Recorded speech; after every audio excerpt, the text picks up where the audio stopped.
ನಮಸ್ಕಾರ, ನೀವು ನೋಡ್ತಾ ಇದ್ರೆ ಸುದ್ದಿ ವಿಚಾರ. ನಾನು ನಿಮ್ಮ ಚೇತನ್. ಬಿಡದಿ ಬಿಡದಿ ಬಿಡದಿ ಬಿಡದಿ ಬಡಿದಾಟ ದಿನೇ ದಿನೇ ಕಿಚ್ಚು ಹೆಚ್ಚಾಗ್ತಿದೆ.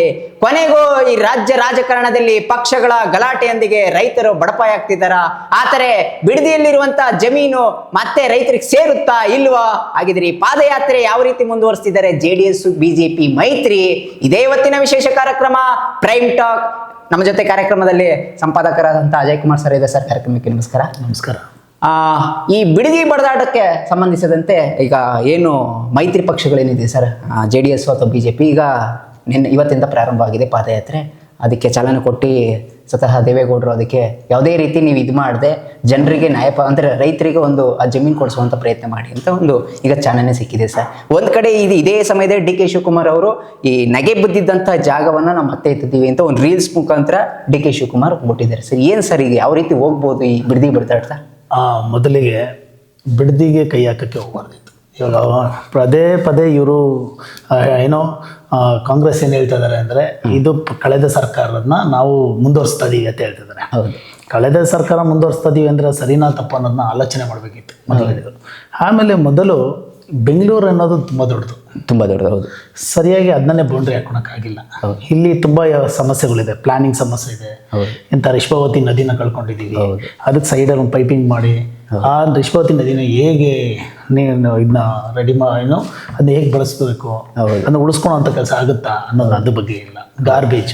ಗಾರ್ಬೇಜ್ ಇವತ್ತಿನ ದಿವಸ ಸರಿಯಾಗಿ ಇನ್ನೂ ಒಂದು ಔಟ್ಕಮ್ನೇ ಸಿಕ್ಕಲಿಲ್ಲ. ಆಮೇಲೆ ಬೆಂಗಳೂರಿನಲ್ಲಿ ನೀವು ನೋಡ್ಬೋದು 60-70% ವಲಸಿಗರ ಇದ್ದಾರೆ. ಸೊ ಅವ್ರಿಗೆಲ್ಲ ನಾಡು ಪ್ರೀತಿ ಅನ್ನೋದೆಲ್ಲ ಇರಲ್ಲ. ಇಲ್ಲಿ ಬರ್ತಾರೆ, ದುಡಿಮೆ ಮಾಡ್ತಾರೆ. ಅದನ್ನೆಲ್ಲ ಹೇಗೆ ಒಂದು ರೂಲ್ಸ್ ಆ್ಯಂಡ್ ರೆಗ್ಯುಲೇಷನ್ ಪ್ಲಾಟ್ಫಾರ್ಮ್ನ ಮಾಡಬೇಕು ಅನ್ನೋದು ಫಸ್ಟ್ ಬೆಂಗಳೂರು ಬಗ್ಗೆ ಆಲೋಚನೆ ಮಾಡಬೇಕಾಯಿತು. ಸಿಗೋದು ನಿಮ್ಗೊಂದು ಒಳ್ಳೆ 5 ವರ್ಷ ಅವಕಾಶ. ನೀವು ರೈತರಿಗೆ ಇಷ್ಟು ದುಡ್ಡು ಬರುತ್ತೆ ಆಸೆ ತೋರ್ಸೋಕ್ಕಿಂತ ಇಂಥ ವಿಚಾರಗಳ ಬಗ್ಗೆ ನೀವು ಗಮನ ಇಡಬೇಕಾಯ್ತು. ಫಸ್ಟ್ ಬೆಂಗಳೂರು ರೆಡಿ ಆದಮೇಲೆ ಹಿಂಗಾದರೆ ನೀವು ಹೇಗಾಗುತ್ತೆ ಅಂದರೆ, ಬೆಂಗಳೂರಿನಲ್ಲಿ ನೀವು ನೋಡಿದಂಗೆ ಇವತ್ತೊಂದು 20-30% ಏರಿಯಾಗಳಲ್ಲಿ ಯಾರು ವಾಸ ಮಾಡೋಕ್ಕೆ ಇಷ್ಟಪಡಲ್ಲ. ಹೌದು, ಹಂಗಾಗ್ಬಿಟ್ಟಿದೆ. ಆ ರೀತಿ ಆಗಿದೆ. ನೀವು ಇದೇ ರೀತಿ ನೀವು ಹೊಸ ಹೊಸ ಏರಿಯಾಗಳನ್ನ ಕ್ರಿಯೇಟ್ ಮಾಡ್ತಾ ಹೋಗ್ತಾ ಇದ್ರೆ ಹಿಂಗಾದ್ರೆ ಎಲ್ಲ ಏರಿಯಾಗಳು ಹಾಳಾಗ್ತಾ ಇರುತ್ತೆ. ಅಲ್ಲ, ಇದು Bidadi township sir AI city ಮಾಡ್ತಿರೋದಂತೆ. ಇಲ್ಲೇ ತುಂಬ ಜಾಗಗಳಿದೆ. ಇಲ್ಲೇ ಸರಿಯಾದ ಪ್ಲಾನಿಂಗ್ ಇಟ್ಕೊಂಡು ಮಾಡಿದ್ರೆ ಆಗುತ್ತೆ. ನಾವು ಹೇಳ್ತಾ ಇರೋದು ಒಂದು ಸರಿ ಭೂಮಿ ಹಾಳು ಮಾಡಿದ್ಮೇಲೆ ಮತ್ತೊಂದು ಸರಿ ಅದನ್ನ ಅಲ್ಲ ಸರ್, ಈಗ ಅಲ್ಲಿ ಬಹುತೇಕ ನಾವು ನೋಡ್ತಾ ಹೋಗಿದಾಗ ಆ ಬಿಡದಿ ಇರುವಂಥ ಜಾಗ ಏನು ಬೈರ್ಮಂಗ್ಲ ಇರುವಂಥ ಜಾಗ ಸರ್, ವ್ಯವಸಾಯ ಮಾಡ್ತಿದ್ದಾರೆ. ಲಕ್ಷಾಂತರ ಜನ ತನ್ನ ದುಡಿಮೆಯನ್ನು ವ್ಯವಸಾಯ ಮಾಡ್ಕೊಂಡಿರುವಂಥ ಜಾಗ. ಮತ್ತು ಇನ್ನೊಂದಿನಲ್ಲಿ ಸಾವಿರಾರು ತೆಂಗಿನ ಮರಗಳವೆ, ಎಲ್ಲ ರೀತಿಯ ವಿವಿಧಗಳು. ಆ ಪರಿಸರವನ್ನು ಹಾಳು ಮಾಡೋದಕ್ಕೆ ಅಂತ ಪ್ಲಾನ್ ಇತ್ತ ಸರ್. ಯಾಕೆ ಆ ಬಿಡದಿನೇ ಇವರು ತಗೊಂಡ್ರು? ನಮ್ಗೆ ಇದು ಯಾವುದೇ ಸರ್ಕಾರ ಬಂದರು ಒಂದು ವಿಚಾರ ನಮ್ಗೆ ಇದುವರೆಗೂ ಅರ್ಥ ಆಗಿಲ್ಲ. ಒಂದು ಏನಂದರೆ ಫಾರೆಸ್ಟ್ ಏರಿಯಾ ಹಾಳು ಮಾಡ್ತಾರೆ. ಅಲ್ಲಿ ಏನು ಹೇಳ್ತಾರೆ, ಅಲ್ಲಿ ರೋಡ್ ಬೇಕು, ರಸ್ತೆ ಬೇಕು, ಜನ ಕನೆಕ್ಟಿವಿಟಿ ಬೇಕು ಅಂತಾರೆ. ಅಲ್ಲಿ ಫಾರೆಸ್ಟ್ ಏರಿಯಾನು ಹಾಳು ಮಾಡ್ತಾರೆ. ಆಯಿತಾ? ಇನ್ನೊಂದು ಬಂದರೆ ಈ ಡೆವಲಪ್ಮೆಂಟ್ ಹೆಸರಲ್ಲಿ ಸಿಟಿ ಏನೋ ಹಳ್ಳಿಗಳೆಲ್ಲ ಹೋಗಿ ಸಿಟಿ ಮಾಡೋಕ್ಕೆ ಪ್ರಯತ್ನ ಪಡ್ತಾರೆ. ಒಂದ್ಸರಿ ಹಾಳಾದ ಮೇಲೆ ಅದನ್ನ ವಾಪಸ್ ಹಳ್ಳಿ ಮಾಡೋಕ್ಕಾಗಲ್ಲ ಅಲ್ವೇ? ಸೊ ನಾನು ಹೇಳ್ತಾ ಇರೋದು, ಬೇರೆ ದೇಶದಲ್ಲಿ ಹೇಗಿದೆ, ಬೇರೆ ರಾಜ್ಯದಲ್ಲಿ ಅಟ್ಲೀಸ್ಟ್ ಏನೇನು ಕಾನೂನುಗಳಿವೆ ನಾವು ಅದನ್ನ ಅಳವಡಿಸ್ಬೇಕಾಗುತ್ತೆ. ನಾವು ಒಂದು ಏನೋ ಒಂದು ಡಿಸಿಷನ್ ತಗೊಂಡು ಹಾಳು ಮಾಡೋದೊಂದು ಎಷ್ಟು 1000 ಗಿಡಗಳನ್ನ ಹಾಳು ಮಾಡೋದು ನಿಮಿಷದ ಕೆಲಸ. ಆದರೆ ಅದನ್ನ ನಾವು ವಾಪಸ್ ಮಾಡೋಕ್ಕಾಗುತ್ತಾ ಅನ್ನೋದನ್ನ ನಾವು ಸರಿ ಆಲೋಚನೆ ಮಾಡಬೇಕಾಗುತ್ತೆ ಸರ್. ಈಗ ಹೆಂಗಾಗ್ಬಿಟ್ಟಿದೆ ಅಂದರೆ ಪಾಪ ಈ ಇಬ್ಬರ ಜರುವೆ ಮೂರವನಿಗೆ ಲಾಭ ಅನ್ನಂಗೆ ಅವನು ಯಾರೋ AI ಸಿಟಿ ಮಾಡೋನು ಅವನಿಗೆ ಲಾಭ ಆಯ್ತಾ, ಇದನ್ನ ತಗೊಂಡಿವನು ಪ್ರಾಜೆಕ್ಟ್ಗೆ. ಈತ ಪಾಪ ರೈತರು ತನ್ನ ದಿನನಿತ್ಯ ಕೂಲಿ ಮಾಡ್ಕೊಂಡು ವ್ಯವಸಾಯ ಮಾಡ್ಕೊಂಡಿರೋರಿಗೆ ಕಷ್ಟ. ಅವ್ರಿಗೊಂದಿಷ್ಟು ದುಡ್ಡು ಸಿಕ್ತು ಅಂದ್ರೆ ಅಮ್ಮಮ್ಮ ಅಂದ್ರೆ ಒಂದು 6-7 ತಿಂಗಳು ಬದುಕ್ಬೋದಾ? ಅದಾದ್ಮೇಲೆ ಎಲ್ಲಿ ಸರ್? ಜನಕ್ಕೆ ದುಡ್ಡಿನ ಆಸೆಲ್ ಮಾಡ್ಬೋದು. ಹೌದು, ಅದು ಉಳಿಯಲ್ಲ. ಇದು ಒಂದು ವಿಚಾರ ಏನಂದ್ರೆ, ಯಾವುದೋ ಒಂದು ಇದರಲ್ಲಿ ವಿಡಿಯೋದಲ್ಲಿ ನೋಡ್ತಾ ಇದೆ, ಇಲ್ಲಿ ನೀವು ಮಾಡೋದ್ರಿಂದ ಕನ್ನಡಿಗರಿಗೆ ಎಷ್ಟರ ಮಟ್ಟಿಗೆ ನಿಮಗೆ ಏನೋ ಕೆಲಸಗಳು ಸಿಗುತ್ತೆ ಅನ್ನೋ ದೊಡ್ಡ ಕ್ವಶನ್ ಮಾರ್ಕ್. ಹೌದು, ಈಗಾಗಲೇ ಬೆಂಗಳೂರಿನಲ್ಲೇ ನೀವು ನೋಡ್ಬೋದು, IT BTಯಲ್ಲೇ ಎಷ್ಟು % ಕನ್ನಡಿಗರಿದ್ದಾರೆ? ಕಡಿಮೆ ಬೆಳ್ಳುಳ್ಳಿ. ನೀವು ಅಲ್ಲೂ ಕೂಡ ಇಲ್ಲೇ ಮಾಡೋಕ್ಕಾಗ್ದಿದ್ದವ್ರು ಇನ್ನು ಅಲ್ಲಿ ಬಂದ ಮೇಲೆ ಹೊರಗಡೆ ಇರೋರನ್ನ ಇನ್ನೂ ಸ್ವಲ್ಪ ಜಾಸ್ತಿ ಜೈನ ಆಗುತ್ತೆ. ಅದಾದಮೇಲೆ ಕನ್ನಡದವ್ರು ಮತ್ತು ಸಮಸ್ಯೆಯಿಂದ ಕೊಡುತ್ತೆ. ಅಲ್ಲ, ಈಗ ನೋಡಿ ಸರ್, ಈಗ ಹೆಂಗಾಗ್ಬಿಟ್ಟಿದೆ ಅಂದರೆ, ಅವನೊಬ್ಬ ನಾನು ಹೆಮ್ಮೆಯಿಂದ ಹೇಳ್ಕೊಬೋದು ರೈತ, ನಂದಿಷ್ಟು ಜಾಗ ಇದೆ ಅಂತ. ಅವ್ನು ಜಾಗ ಕೊಟ್ಟರೆ ಅವ್ನು ನಿರುದ್ಯೋಗಿ ಲೆಕ್ಕನ ಸರ್. ಅವ್ನು ಏನೂ ಇರಲ್ಲ, ಆಮೇಲೆ ಕಳ್ಕೊಂಡು ಬೀದಿ ಪಾಲಾಗ್ತಾನೆ. ಆಮೇಲೆ ಇನ್ನೊಂದು ಏನಾಗ್ಬಿಡುತ್ತೆ ಗೊತ್ತಾ, ನಮ್ಮ ದೇಶದ ಬಹುತೇಕ ವ್ಯವಸಾಯಕ್ಕೆ ಸೀಮಿತವಾಗಿತ್ತು ಸರ್. ಅವನ್ನೇ ನಾವು ಕಳ್ಕೊತಿದ್ದೀವ ಅಂತ ಹೇಳ್ಬೇಕು ಅಂದರೆ, ಈ ಏನೋ ಫಾರ್ಮಿಂಗ್ ಲ್ಯಾಂಡ್ಗಳು ಇರುತ್ತಲ್ಲ, ಹೌದು, ಫಸ್ಟ್ ಆಫ್ ಆಲ್ ಇದನ್ನೆಲ್ಲ ಮುಟ್ಲೇಬಾರ್ದು ಸರ್. ಇದೆ ಸರ್, ಅದರಲ್ಲಿ ಉಳುವವನ ಭೂಮಿಯನ್ನೇ ಯಾವುದೇ ಕಾರಣ ಮುಟ್ಟಂಗಿಲ್ಲ, ಅಧಿಕಾರ ನಾವು ಕಸ್ಕೊಂಗಿಲ್ಲ, ರೈತನ ಅನುಮತಿ ಕೇಳಬೇಕು.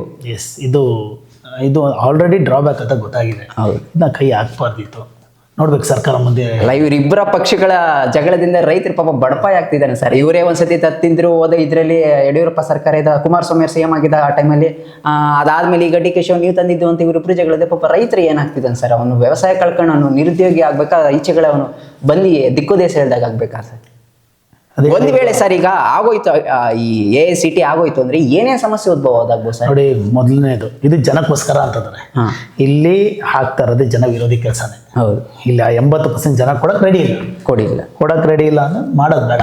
ಇನ್ನೊಂದು, ಕನ್ನಡದ ಉದ್ಯೋಗ ಕೊಡ್ಸಕ್ಕಂತೂ ಸಾಧ್ಯವೇ ಇಲ್ಲ, ಖಂಡಿತ ಇಲ್ಲ. ಯಾಕೆ ಅಂದ್ರೆ ಎಲ್ಲರೂ ಜಾಬ್ ಓಪನಿಂಗ್ಸ್ ಬರ್ತಾ ಇದೆ ಅಂದ್ರೆ ವಲಸಿಗರು ಈಗಾಗಲೇ ತುಂಬಾ ಸಮಸ್ಯೆಗಳು ಆಗ್ತಾ ಇದೆ. ಏನಕ್ಕಂದ್ರೆ ರೂಲ್ಸ್ ಅಂಡ್ ರೆಗ್ಯುಲೇಷನ್ಸ್ ಇಲ್ಲ, ತಪ್ಪಲ್ಲ. ದೇಶದಲ್ಲಿ ಯಾರು ಎಲ್ಲಿ ಬೇಕಾದ್ರೂ ಹೋಗಿ ದುಡಿಮೆ ಮಾಡ್ಬೋದು. ಆದ್ರೆ ಒಂದೊಂದು ರಾಜ್ಯದಲ್ಲಿ ಒಂದೊಂದು ರೂಲ್ಸ್ ಇದೆ. ಇವಾಗ ನೀವು ತಮಿಳ್ನಾಡಲ್ಲಿ ಹೋದ್ರೆ ಇಷ್ಟು ಲೋಕಲ್ಗೆ ಇಷ್ಟು ಜಾಬ್ಸ್ಗಳು ಕೊಡ್ಬೇಕನ್ನೋದು ಇದೆ, ಆಯ್ತಾ? ಆದ್ರೆ ಇಲ್ಲಿ ಕರ್ನಾಟಕದಲ್ಲಿ ಇಲ್ಲ. ಇದನ್ನ ಯಾರು ಮಾಡೋದು ಇಲ್ಲ. ಅದೇ ಸರ್ಕಾರ ಬಂದ್ರು ಕನ್ನಡಿಗರ ವಿಚಾರದಲ್ಲೇ ಧೋರಣೆ ಆಗ್ತಾ ಇದೆ.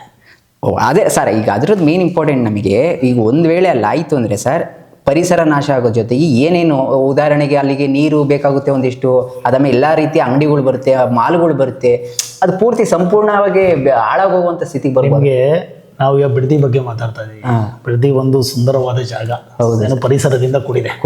ನೀವು ಬೆಂಗಳೂರೇ ತಗೊಳ್ಳಿ, ಇವತ್ತಿನ ದಿವಸ ಕಾವೇರಿ ನೀರು ಬಂದಿಲ್ಲ ಅಂದ್ರೆ ಎಷ್ಟು ಪಾಪ್ಯುಲೇಷನ್ ಇದೆ, ತುಂಬಾ ಕಷ್ಟ ಸರ್. ಗ್ರೌಂಡ್ ವಾಟರ್ ಇವತ್ತಿನ ದಿವಸ 1200 ಹೊಡೆದ್ರು ಸಿಗ್ತಾ ಇಲ್ಲ. ಹೌದು, ಅಂತರ್ಜಲ ಕುಸಿದೋಗಿದೆ. ಸೊ ಎಲ್ಲರೂ ಅವ್ರವ್ರ ಇದರಲ್ಲಿ ಬ್ಯುಸಿ ಆಗಿದ್ದಾರೆ ಜನಗಳು. ಅಂತ ನೀರ್ ಸಮಸ್ಯೆ ಬಂತಂದ್ರೆ 5 ವರ್ಷ ಏನೋ ಮಳೆ ಬಂದಿಲ್ಲ ಅಂದ್ರೆ ಎಂತ ದೊಡ್ಡ ಸಮಸ್ಯೆ ಆಗುತ್ತೆ ಗೊತ್ತಾ? ಬರಗಾಲ ಈಗ ಆಲ್ರೆಡಿ. ನೀವು ಫಸ್ಟ್ ಪ್ಲಾನಿಂಗ್ ಏನ್ ಮಾಡ್ಬೇಕಾಗಿರೋದು, ಮುಂದೆ ಈ ಸಮಸ್ಯೆ ಬರುತ್ತೆ, ನಾವ್ ಏನೇನು ಫೇಸ್ ಮಾಡ್ಬೇಕಾಗುತ್ತೆ, ಅದ್ರ ಮೇಲೆ ವರ್ಕ್ ಮಾಡ್ಬೇಕು. ನಾನು ಹೇಳಿಲ್ಲ, ಫಸ್ಟ್ ಗಾರ್ಬೇಜ್, ಅದಾದ್ಮೇಲೆ ವಾಟರ್ ಪ್ರಾಬ್ಲಮ್ಸ್, ಅದಾದ್ಮೇಲೆ ಪ್ಲಾನಿಂಗ್ಸ್ ಕೊಡ್ಬೇಕು. ನೋಡಿ, ಫುಟ್ಪಾತ್ ಮಾಡ್ತಾ ಇದಾರೆ, ತುಂಬಾ ಒಳ್ಳೆ ಕೆಲಸ, ತುಂಬಾ ಒಳ್ಳೇದು ಸರ್. ಯಾಕಂದ್ರೆ ಈಗ ಏನಾಗ್ಬಿಟ್ಟಿದೆ, ಬೇಕು ಬೆಂಗಳೂರು ಅಂತ ಜಾಗಕ್ಕೆ ಜೀವನ ಮುಖ್ಯನ ಅಂದಾಗ ಜೀವ ಇದ್ರೇ ಜೀವನ ಮಾಡಕ್ಕಾಗ. ಹೌದು.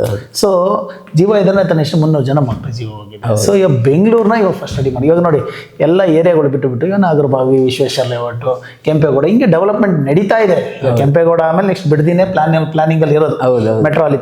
ಫಸ್ಟ್ ಇಷ್ಟು ಜಾಗ ಸರಿಯಾದ ರೀತಿಯಲ್ಲಿ ಮಾಡಿ, ಒಳ್ಳೆ ರಸ್ತೆ ಮಾಡಿ, ಒಳ್ಳೆ ವ್ಯವಸ್ಥೆಗಳು ಬೆಂಗಳೂರಲ್ಲಿ ಇರುವಂತವ್ರು ಮಾಡಿ. ಟ್ರಾಫಿಕ್ ಜಾಮೇ ಕ್ಲಿಯರ್ ಮಾಡಕ್ ಆಗ್ತಿಲ್ಲ ಸರ್, ಅಂತ ಪರಿಸ್ಥಿತಿ ಇಲ್ಲಿದೆ ಬೆಂಗಳೂರು. ನಾವ್ ಹೇಳ್ತಾರೆ ಫಸ್ಟ್ ಈ ಜಾಗ ಚೆನ್ನಾಗಿ ಇಟ್ಕೊಳೋಣ, ಅದಾದ್ಮೇಲೆ ನೀವು ಇಲ್ಲಿ ಸೂಪರ್ ಎಕ್ಸ್ಟ್ರಾರ್ಡಿನರಿ ಅಂದ್ಮೇಲೆ ನೀವು ಬೇಕಾದ್ರೆ ನೆಕ್ಸ್ಟ್ ಈ ರೀತಿ ಪ್ಲಾನಿಂಗ್ ಎಕ್ಸಿಕ್ಯೂಟ್ ಮಾಡ್ಬೋದು. ಅವ್ರು ಅಲ್ಲೇ ಮಾಡಕ್ ಹೋಗ್ತೀರಾ ಸರ್? ಬೇರೆ ಒಂದಿಷ್ಟು ನಾವು ಕೇಳ್ಪಟ್ಟಿರೋಂಗೆ ಉತ್ತರ ಕರ್ನಾಟಕ ಸೈಡ್ ಮಾಡಿದ್ರೆ ಎಷ್ಟೋ ಜನ ಉದ್ಯೋಗ ಸಿಕ್ತಿತ್ತು. ಯಾಕಂದ್ರೆ ಅಲ್ಲೆಲ್ಲ ವ್ಯವಸಾಯ ಮಾಡದಿರೋ ಬರಡು ಭೂಮಿ ಇದೆ ಸರ್, ಅಲ್ಲಿ ಮಾಡ್ಬೋದು ಅಂತದ್ದು. KRPುರಂ ಅಲ್ಲಿ ಇವತ್ತಿನ ದಿವಸ ನೀರಿನ ಸಮಸ್ಯೆ ಇದೆ ತುಂಬಾ. ಇಲ್ಲಿ ಟ್ಯಾಂಕರ್ಗಳು ಬೇಕು. ಹೌದು, ಆಯ್ತಾ? ಅಲ್ಲಿ ITBTಗಳೆಲ್ಲ ವೈಟ್ ಫೀಲ್ಡ್ ಆ ಜಾಗದಲ್ಲಿ ಎಷ್ಟು ನೀರಿನ ಸಮಸ್ಯೆಗಳಿದೆ ಗೊತ್ತಾ? ಹೌದು ಸರ್. ಸೊ ನೀವು ಇಲ್ಲೇ ಸರಿಯಾದ ರೀತಿಯಲ್ಲಿ ನೀವು ಹೋಗಿ ಚೆಕ್ ಮಾಡ್ಬಿಟ್ರೆ ಎಂತ ದೊಡ್ಡ ಸಮಸ್ಯೆಗಳಿದೆ.